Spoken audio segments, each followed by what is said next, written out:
Bonjour à vous, donc aujourd'hui nous allons faire une nouvelle étude qui s'intitule Jérémie 1, donc chapitre 1, du verset 1 au verset 10. Nous allons faire une étude mot après mot en hébreu. Voilà, c'est un petit peu pour approfondir donc ce petit passage de la Bible et comprendre vraiment ce que l'Éternel essaye de nous dire au travers de ce texte.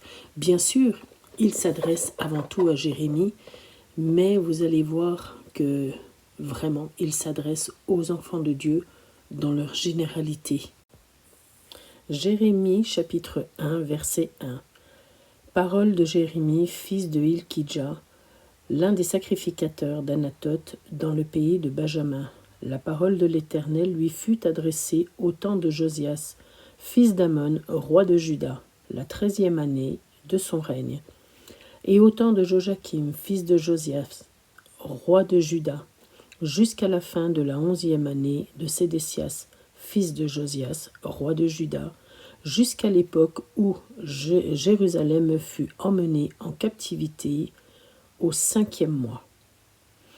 La parole de l'Éternel me fut adressée en ces mots. Avant que je t'eusse formé dans le ventre de ta mère, je te connaissais, et avant que tu fusses sorti de son sein, je t'avais consacré, je t'avais établi prophète des nations. Je répondis, Ah Seigneur éternel, voici, je ne sais point parler, car je suis un enfant. Et l'Éternel me dit, Ne dis pas, je suis un enfant, car tu iras vers tous ceux auprès de qui je t'enverrai, et tu diras tout ce que je t'ordonnerai. Ne les crains point, car je suis avec toi pour te délivrer, dit l'Éternel. Puis l'Éternel étendit sa main et toucha ma bouche, et l'Éternel me dit, Voici, je mets mes paroles dans ta bouche. Regarde, je t'établis aujourd'hui sur les nations et sur les royaumes, pour que tu arraches et que tu abattes, pour que tu ruines et que tu détruises, pour que tu bâtisses et que tu plantes. Donc, nous allons commencer cette étude biblique par, bien sûr, l'auteur de ce livre de la parole, donc intitulé Jérémie. Et le premier mot que nous allons voir, c'est Jérémie lui-même, qui se dit en hébreu Yirmeya. Yirmeya, ce sont deux mots. D'abord Yirmé, qui vient, alors vous allez peut-être pas tout comprendre, mais de Roum. Roum, qui signifie être élevé, être haut, et de Ya, qui est vraiment le diminutif de Yahvé, donc Dieu lui-même. Yirmeya signifie donc celui que l'Éternel a désigné.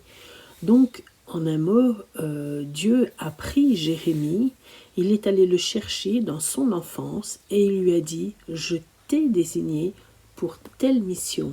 C'est vraiment toi que je prends et tu es la personne qui est totalement désignée, qui est mis à part pour une mission bien précise que j'ai prévue de tout temps. » Jérémie est donc le fils de Hilkidja, qui se dit en hébreu Rilkiya. Donc encore une fois, nous avons dans ce mot, donc Rilkiya, deux mots. Le premier qui est Rilki, qui vient du mot Rekel, qui signifie part, portion, division, donc une part, quelque chose qui a été mis à part, et Ya, encore une fois, donc qui vient du diminutif de Yahvé. Son prénom nous indique en fait que Hilkidja a donné sa vie à l'Éternel. D'ailleurs, le texte dit qu'il est l'un des sacrificateurs d'Anathoth. Et comme tout sacrificateur, son espoir, c'est d'avoir un fils qui va suivre, qui va poursuivre sa mission.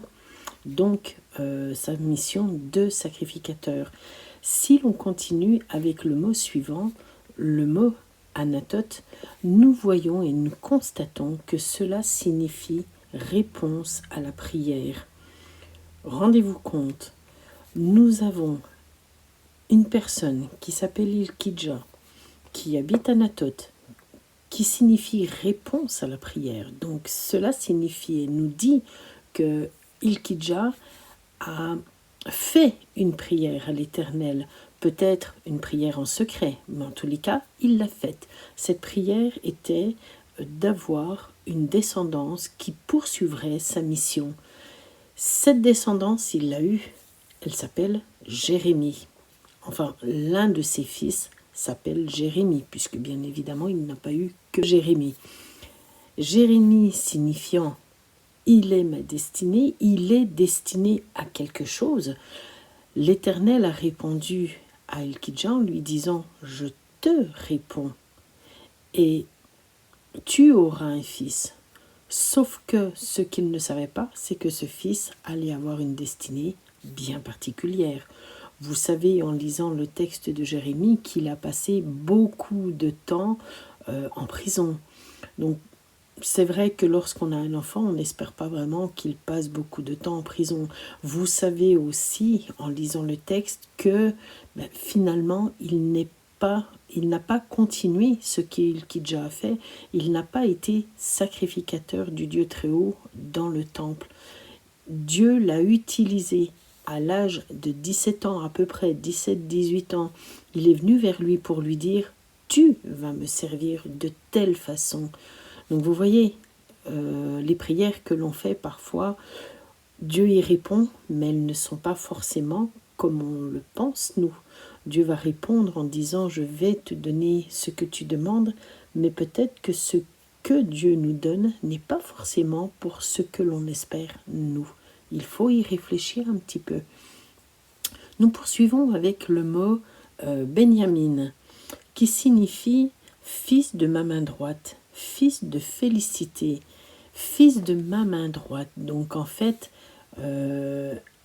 Hilkidja a sans doute dû dire dans sa prière « je désire un fils qui va être la poursuite, ma main droite, on dirait de nos jours, ma béquille, ou voilà, celui qui va poursuivre ce que j'ai commencé, qui va m'aider aussi dans ma mission. Il sera là à mes côtés pour poursuivre et en même temps, voilà, être une aide dans ce que je suis en train de faire. Fils de ma main droite. Qui a été fils de la main droite de Dieu? Jésus lui-même, qui a été la main droite et qui est toujours du reste la main droite de Dieu. Dieu l'a pris, l'a missionné, l'a mis sur terre, et son but c'était de venir par son sacrifice à la croix sauver un maximum de personnes lorsque ces personnes par la suite croiraient en la résurrection et à l'œuvre que Dieu a fait au travers de la croix. Mais là, en ce qui concerne Hilkidja, c'est lui espérait que son fils allait être sa main droite dans sa mission que lui avait déjà. Sauf que Dieu n'en a pas voulu ainsi. Nous allons voir justement ce que Dieu voulait vraiment de Jérémie. Nous reprenons donc le texte, verset 4. La parole de l'Éternel me fut adressée en ces mots. Avant que je t'eusse formé dans le ventre de ta mère, je te connaissais, et avant que je t'eusse sorti de son sein, je t'avais consacré, et je t'avais établi prophète des nations. Nous allons commencer par un tout petit mot, parce que ce mot est important, c'est le mot « avant ». Ce mot signifie « pas encore ». Avant cela, d'interrompre ou de suspendre. C'est très intéressant, parce qu'en fait, souvent, les discussions sont allées de bon train. Les gens se disent, est-ce que c'est avant la naissance? Est-ce que c'est pendant le ventre pendant la grossesse? À quel moment réellement Dieu dit, je te connaissais? Eh bien, ce petit mot répond vraiment à cette question, puisqu'il précise que avant que quelque chose se met en place, Dieu connaissait Jérémie.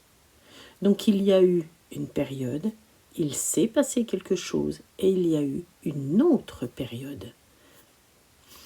Là, l'Éternel dit à Jérémie, avant que je t'eusse formé dans le ventre de ta mère. Je veux insister sur cette notion parce que beaucoup se posent la question. Où étions-nous avant notre naissance? Peut-être même que certaines personnes ne réalisent pas qu'avant qu'elles naissent, elles étaient déjà ailleurs. Pour beaucoup de personnes sur Terre, leur vie a commencé lorsque le spermatozoïde et l'ovule se sont rencontrés et que dans l'éclair d'une lumière, la vie a commencé. Sur la Terre, oui, mais avant d'arriver dans le ventre d'une personne, d'une maman, la personne existait déjà en esprit près de Dieu. Et c'est ce que signifie ce petit mot « avant que je t'eusse formé dans le ventre de ta mère ». Donc là, le verset le dit en plus. Le verset est explicite. Il y avait ta maman, et avant qu'elle soit enceinte, je te connaissais. Vraiment, entendez cela. Où était Jérémie avant qu'il soit dans le ventre de sa maman? Il était près de Dieu. Où étions-nous avant que nous soyons dans le ventre de nos mamans? Nous étions en esprit près de Dieu. Et je l'ai souvent expliqué, ce que je vais dire, parce que je l'ai déjà expliqué. Nous étions en esprit près de Dieu, et l'Éternel nous a dit à l'instant T, à un moment dans le temps, chronos, est-ce que tu veux accomplir ta mission sur terre? Et là, nous avons répondu, oui, je veux accomplir ma mission sur terre. Et l'Éternel nous a pris et nous a donné un corps. Il a pris l'esprit que nous étions, il l'a mis dans le ventre d'une maman. Il lui a formé une enveloppe qu'on appelle le corps terrestre. Ce que, voilà, notre corps, notre enveloppe terrestre. Dans ce corps, il y a une âme et dans ce corps, il y a l'esprit que Dieu a pris du ciel pour mettre dans cette enveloppe. N'oubliez jamais que notre corps est un véhicule dont Dieu se sert pour aller par tout le monde annoncer la bonne nouvelle. C'est notre première mission, nous l'avons déjà vu dans une autre étude. Mais entendez bien ce verset et je pense que pour beaucoup, il est très important. Avant que je t'eusse formé dans le ventre de ta mère. Ça, c'est quelque chose de primordial. Avant que nous soyons dans le ventre de nos mamans, nous étions près de Dieu. Dieu nous a dit, vous avez une mission. Voulez-vous l'accomplir? Et nous avons dit oui. Et nous sommes entrés dans le ventre de notre maman. Et là, la vie terrestre commence. Et là, tout commence pour nous au niveau terrestre. La suite est un peu particulière.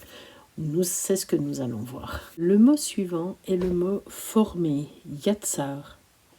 Il signifie aussi permettre, établir, destiner, préparer, avoir résolu, fabriquer, façonner, concevoir, forger de terre, potier, ouvrier. Donc je vous disais qu'avant d'être dans le ventre de notre maman, Dieu nous a pris, nous a ramenés dans le ventre. Il a pris notre esprit. Et là, il a façonné, il a formé une personne. Une personne, alors j'insiste sur cela. Souvent, malheureusement, sur cette terre, on ose nous dire qu'un bébé n'est pas un être humain à 1 semaine, 2 semaines, 1 mois, 3 mois. J'ai presque envie de dire qu'aujourd'hui, ils sont capables de dire qu'on ne l'est pas jusqu'à 9 mois. Mais bon, bref, c'est cette terre, la méconnaissance. Mon peuple meurt faute de connaissance. Vous comprendrez pourquoi je parle de cela. Quoi qu'il en soit, la parole dit « Je t'ai formé, j'ai pris ton esprit qui était dans les cieux, je l'ai mis dans la matrice de la maman, et là, je lui ai mis une enveloppe, une âme, le tout, corps, âme et esprit, forme un être humain. » Il faut l'entendre. L'être humain commence au moment où la formation se fait. Pour la parole, il n'y a aucun doute sur cela. C'est tellement vrai, et c'est là où il faut le comprendre et étudier la parole pour vraiment le comprendre, c'est que plusieurs fois dans la parole, il est écrit que Dieu va nous réinitialiser, j'ai presque envie de dire comme ça, comme lorsque nous étions dans le ventre de la maman. Pourquoi ? Parce qu'en fait, lorsque nous sommes dans le ventre de la maman, bien sûr, il y a la formation physique qui se fait, toutes les membranes, toutes les épaisseurs de la peau, des organes, les yeux, enfin voilà, tout se fabrique, tout se forme, mais il y a aussi le caractère de la personne qui se fait à ce moment-là. Il y a la volonté de Dieu qui se fait à ce moment-là. C'est-à-dire qu'au moment où on sort du ventre, nous sommes ce que Dieu a voulu pour nous. Le bébé qui naît est le bébé que Dieu a voulu. Et ce petit être qui est né est exactement comme Dieu le veut. Que se passe-t-il ensuite ? L'ennemi rôde. L'ennemi est là. L'ennemi va se dire, tiens, un être humain. Bien évidemment, je ne vais pas le laisser comme ça faire la volonté de l'Éternel. En fonction du pays, en fonction de la religion, en fonction des croyances, en fonction des habitudes, en fonction de la langue, sans doute la langue du pays, je parle, beaucoup de paramètres extérieurs au bébé vont faire que, en grandissant, une certaine mentalité va se créer à partir de l'être qui est né. Malheureusement, tous ces paramètres extérieurs sont des paramètres que l'ennemi a fabriqués.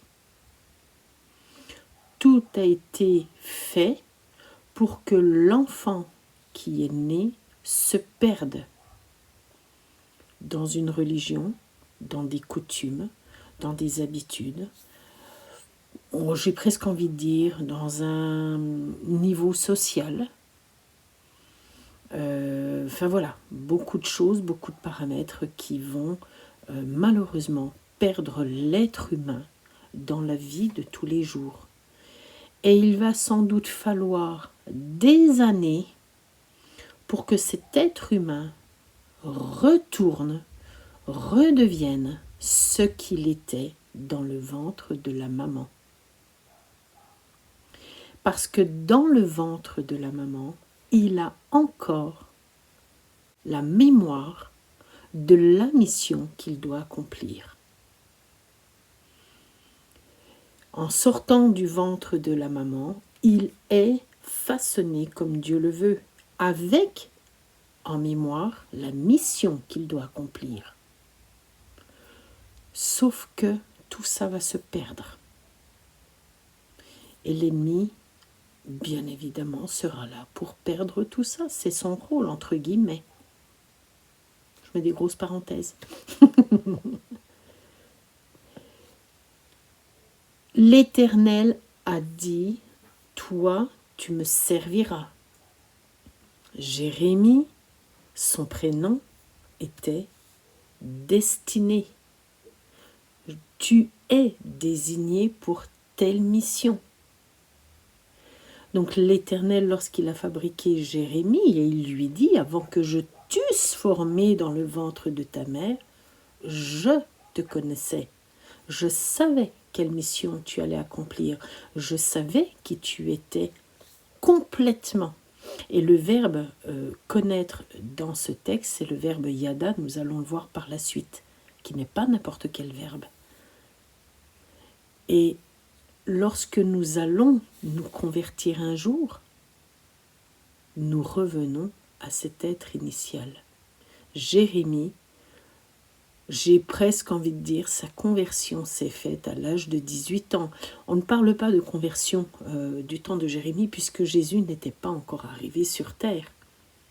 Or, au moment où Dieu va parler à Jérémie, Dieu lui dit « Maintenant, tu vas me servir. C'est maintenant que tu redeviens ce que j'ai formé pour toi. Tu as grandi dans une famille, elle avait des coutumes, d'autant plus que là, c'était une famille de sacrificateurs. Mais malgré tout, moi, je te veux pour une autre mission, quelque chose de très important. C'est pour cela que tu es venu sur terre. Posez-vous la bonne question. Quelle est la mission que Dieu veut pour moi sur terre? Si vous ne la connaissez pas, il faut lui demander, il faut lui dire « Seigneur, j'ai passé beaucoup trop de temps sur terre, maintenant je veux savoir pourquoi je suis venu sur terre, pour quelle raison j'ai dit oui. Quelle est la mission pour laquelle tu m'as missionné? Je veux la connaître, je veux savoir ce que je dois accomplir pour toi, Seigneur. » Avant de terminer cette étude aujourd'hui, je voudrais terminer par un petit mot qui est beten, qui signifie ventre.